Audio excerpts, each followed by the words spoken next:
նախ խոսենք Carrefour-ի մասին, դա թարգմանվում է որպես խաչմերուկ եւ 11 թվականին նրանք նոր կոմպանիա են ստեղծել վերանայելու իրենց մարքեթինգը համաշխարհային մասշտաբով։ Ուզում են անվանվել Carrefour Planet, քանի որ Հայաստանը երևի 50-րդ երկիրն է, որտեղ նրանք սուպերմարկետ ունեն, ընդհանուր թվականը 1450-ն է, գալի աշխարհով մեկ։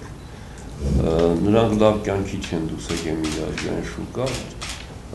մրցակցությունը ստիպել է նրանց Փարիզից լայնանալ Ֆրանսիայից գալ Եվրոպա, Եվրոպայից Ասիա, այդպես տարածվել ամբողջ աշխարհով։ Հիմա Հայաստան գալը կարելի է դիտարկել որպես գովազդային մի հատ կոմպանիա, որտեղ չեմ կարծում, որ մի հատ սուպերմարկետը նրանց կբերի բավականին մեծ եկամուտ։ Carrefour-ը աշխարհի 4-րդ եկամուտներով 4-րդ սուպերմարկետների ցանցը, եկամուտներով շահույթով կներեք, շահույթով 3-րդն է, եկամուտով 4-րդը, շահույթով 3-րդը, դա նշանակում է, որ նրա մարքեթինգը, մենեջմենտը շատ գրագետ է մարքեթինգն, որ կարողանում են ավելի մեծ շահույթ ունենալ, քան ուրեմն ստացած եկամուտի համեմատ։ Հիմա դա կարելի է դիտել որպես գովազդային կամպանիա, որը պարտադիր չի, որ բերի բավականին մեծ եկամուտ, բայց երբ որ մենք նայում ենք Հայաստանի սպառողական ակտիվությունը, ուրեմն մենք հիմնականում զգալի մասը գնում ենք Ռուսաստանից, Ղազախստանից, Ուկրաինայից, մի մասը Եվրոպայից։ Հիմա եթե նրանք Եվրոպայից, ու խնդիրը որն է, եթե նրանք տեղական համարում են ամբողջ Եվրասիական միությունը, նրանք ճիշտ են խոսում, բայց եթե մենակ Հայաստանը, նրանք մի քիչ կասկածելի ճշմարտությունն ասում, որտեղ Հայաստանը ինքնաբավ երկիր չի, եթե նա չներկրի էլիտար խմիչք, նպարեղեն, պահածոներ, որտեղ հաստատի նպարեղեն, մենք չեն կարող մեր գոյությունը պահպանել։ Եվ ինչու Երևանում, ուրեմն Հայաստանում սպառողական ակտիվությունը աճել է 5 տարում 400 միլիոն դոլարի։ Եթե 5 տարի առաջ մոտ 1 միլիարդ էր, հիմա 1.5 միլիարդի է մոտենում սպառողական ակտիվությունը։ Ընդ որում Երևանին հասնում է դրա 84%-ը։ Իսկ բնակվում են երևանցիները կազմում են բնակչության 33%-ը։ Ուրեմն երևանցին 2.5 անգամ ավելի է սպառում, քան մարզում բնակվող ցանկացած ընտանիք։ Դա մի հատ դրական բան ունի այն առումով, որ մարզային ընտանիքներից զգալի մասը ինքնա սպասարկման մակարդակում են գնում, հողամաս ունեն, այգի ունեն, պարտեզ ունեն, կարողանում են որոշ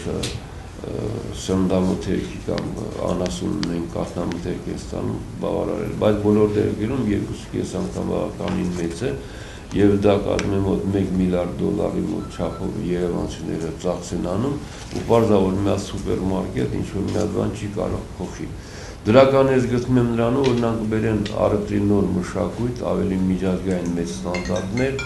դա գուցե կազդի մրցակցային ուրեմն մթնոլորտի վրա եւ մեր մյուս սուպերմարկետները կսովորեն նրանցից ավելի գրագետ սպասարկման ուրեմն ձևաչափ ապահովելու։ Ու երևի թե նրանք ընտրեն հետևյալ մարտավարությունը շատ վաճառքի միավոր, քիչ եկամուտով։ Դա կնշանակի, որ քանակը կբերի եկամուտի բավականին բարձր։ Մեր մոտ սուպերմարկետներ կան, որոնք գնի վրա են իրենց եկամուտը բանանում, օրինակ նույն ապրանքը կարող է մինչև 3000-2000 դրամ գինը տարբերվի նույն արտադրողից գնված ուրեմն ապրանքը։ Չեմ ուզում անունները տամ, դա կսասվի հակագովար, բայց ես զարմանում եմ, միտեղ սարդի 4000 դրամ, մյուս խանութում սուպերմարկետում մոտ 7000 դրամ։ 3000-ը որտեղից առաջանում, ես պատկերացում չունեմ։ Ուրեմն դա կբերնա, որ կարող է մեր մարքեթինգը դառնա ավելի հիմնավորված, ուսումնասիրին բնակչության գրպանային կարողությունները, որ կարողանա բավարարի մեր կենցաղային պայմանները։ Ես որ կարելի է ողջունել, միայն ասում եմ մենեջմենտի առումով եւ եթե նա իրոք շեշտը դնի տեղական արտադրողների վրա, դառնա խթանիչ, դա էլ կնա երկրորդ դրական ներդրումը մեր տնտեսության մեջ։ Այսպեսի մասնագիտական վերլուծությունից հետո անցնենք քաղաքական գնահատական Իհարկե այս մեծ աղմուկը, որ հիմա կգա Carrefour-ը, հիմա փոխվի այսինչ այնինչը, իհարկե դժվար թե պատկերացնենք, որովհետև իրոք համանդիտ եմ, որ մեկ սուպերմարկետով ոչինչ չի փոխվի, բայց գլխավոր սկզբունքը հետևյալն է։ Արդյոք սա կարող է լինել մրցակցային դաշտում այն կարևոր մի էլեմենտը, որը որ վերեր նրան, որ փորձեինք տեսնել, թե որակական փոփոխությունները ինչպիսին կարող են լինել մեր շուկայում։ Դժվար թե դա լինի, որովհետև եթե 95%-ը իբր մեր տեղական արտադրանքն է, ապա եւ պատկերացնենք, որ դա եվրասիական ուրեմն տարածքից է գալիս, ապա ներկրողները պետք է պարզվի, թե վերջապես ովքեր են։ Եթե ներկրողները նույն մարդիկ են եւ նրանց քանակը չի ավելանում, ուրեմն մրցակցության դաշտը էլի նորից նեղ է մնում, իսկ դա նշանակում է, որ գնային քաղաքականությունը կմնա նույնը։ Մեզ համար շատ կարևոր կլիներ, եթե ուրեմն այս սուպերմարկետին թույլ տային, այդ կոմպանիային թույլ տային, որ նա ոչ թե 95%-ը ինքը բերել, այլ հակառակը 40-50% ինքը բերել, իհարկե մեր համապատասխան մեր արտադրանքի։ Այն ինչ որ մեզ մոտ արտադրվում է եւ մեզ պետք է խրախուսել մեր սեփական արտադրողին, դա միանշանակ է, բայց որ ընդհանրապես այս 5%-անոց լուֆտն են թողել իրեն, դա նշանակում է, որ իրենք գնացել են բանակցային երկար ժամանակահատված եղել այդ բանակցությունների համար եւ եկել են դժվարությամբ եկել են այսպիսի կոմպրոմիսի։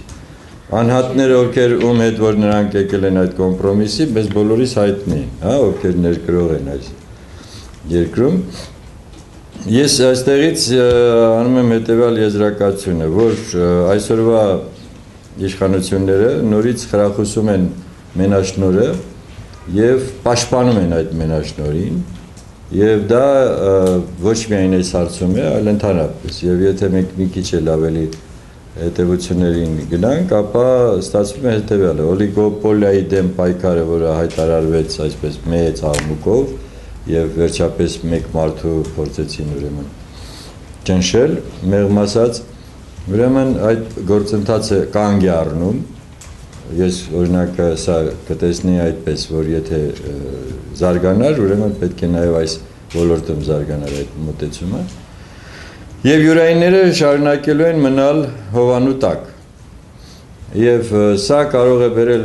եւս մեկ հուսախաբության, հուսահատության, որը այսօր ցավոք սրտի երկրում առկա է եւ մարդկանց համար սա ուղղակի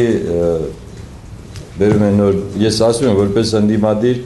կարող եմ ձեզ ասեմ, որ ամեն անգամ արդեն ես եմ զգուշանում այն բանից, որ ժողովուրդը դուրս չգա ավելորդ անգամ փողոց, բողոքի, որովհետև այդ բողոքը ավարտվում է այսպիսի հուսախաբությամբ եւ հետո նրանք ճամպրուկները նորից հավաքում եւ հեռանում են երկրից։ Միայն անցյալ տարվա իրենց պաշտոնական տվյալներով եւս 40,000 մարդ, 41,000 մարդ պակասից։ Բայց հետարքիր է, որ սպառումը աճում է։ Սպառումը աճում է միայն սպառումը, եթե աճում է, ես հիմա ձեր թվերին կանադառնամ, սպառումը եթե աճում է միայն Երևան քաղաքում։ Չէ, ամբողջ Հայաստանում։ Մարզերով նայել է։ Ուրեմն հիմա նայենք։ Մենակ Արմավիրում է 30 միլիոնը դարձել 29։ Մարզերն են կրկնապատվել է 5 տարում սպառման մակարդակ։ Ուրեմն գների բարձրացման պայմաններով։ Սա դոլարով է, կապ չունի գների բարձրացումով, դրամի հետ ընդհանրապես։ Բայց դրամը ու դոլարը միայն անդադար իրար հարաբերակցության մեջ չեն։ Վերջապես դրամով կարող է բարձրանալ շատ ավելի շատ, քան թե դոլարն է բարձրացել։ Եթե մենք վերցնում ենք կայուն արժույթը, դա դոլարն է եւ համեմատում ենք, մենք կարող ենք ավելի ճշգրիտ։ Շատ է, հիմա եկեք նայենք, տրանսֆերտները պակասել են։ Այո։ Այստեղի աշխատավարձը չի բարձրացել, որտեղից է այդ եկամուտը գալիս։ Ուրեմն գողանում է ժողովուրդը ինչ որ միտեղից, հետեք ուզում ասեք, բայց որտեղից է գումարը գալիս։ Զարմանում եմ, ես էլ։ Դե ուրեմն եկեք հասկանանք ինչն է երևույթը, ինչ վերաբերում է 84%-ին։ Ուրեմն Երևան քաղաքում առաջի տեղն է գրավում առևտուրը 86%։ Այսինքն ամբողջ հանրապետության շրջանում առևտուրը Երևանում 86% եւ սերվիսը 84%։ Կարփուրը ուրիշ երկրներում էլ է հարաբերակցություն 95%։ Չէ, տենց բան հնարավոր չի։ Նա շատ ինքնաբավ հիմնաձեռնարկություն է, այսպես ասած կամպանիա է, որը որ աշխատում է իր իմիջը պահպանել, նա չի կարող դրա հաշվին, ամեն։ Այստեղ հարցեր առաջ չեն գալի, այսինքն նույն ներկրողները, որ չգիտեմ, Ղազախստանից Մոսկվայից ներկրելու են, հետո մատակարարելու են, այդ 95%-ը որտեղ է։ Քուվեյթում նա ունի սուպերմարկետ։ Քուվեյթը տեղական ինչ արտադրություն ունի, որ այդ ամբողջ բաները ապրանքով։ Մենք ինքան ունենք։ Հա? Մենք ոնց միտք ունենք, ինչ որ նպատակ։ Մենք ունենք Գոնե 95% չի կարող։ Գիտեմ, դրա համար եմ ասում, խնդիրը տեղականի տակ նա ինչ է հասկանում։ Այդ հարցն է։ Ոնց որում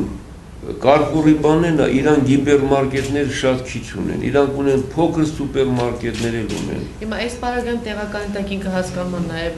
ներկրող, ինչ որ մեկը Մոսկվայից ներկրի իրան ծախի, այդ ինչ է։ Երևի կարող է, եթե նա Եվրամիջի, սա հաշվարկված է, նրանք 2 միլիարդ է ներդրել նոր քաղաքականության մեջ։ Հայաստանի վրա թեկուզ ծախսել են 5 կամ 10 միլիոն, դա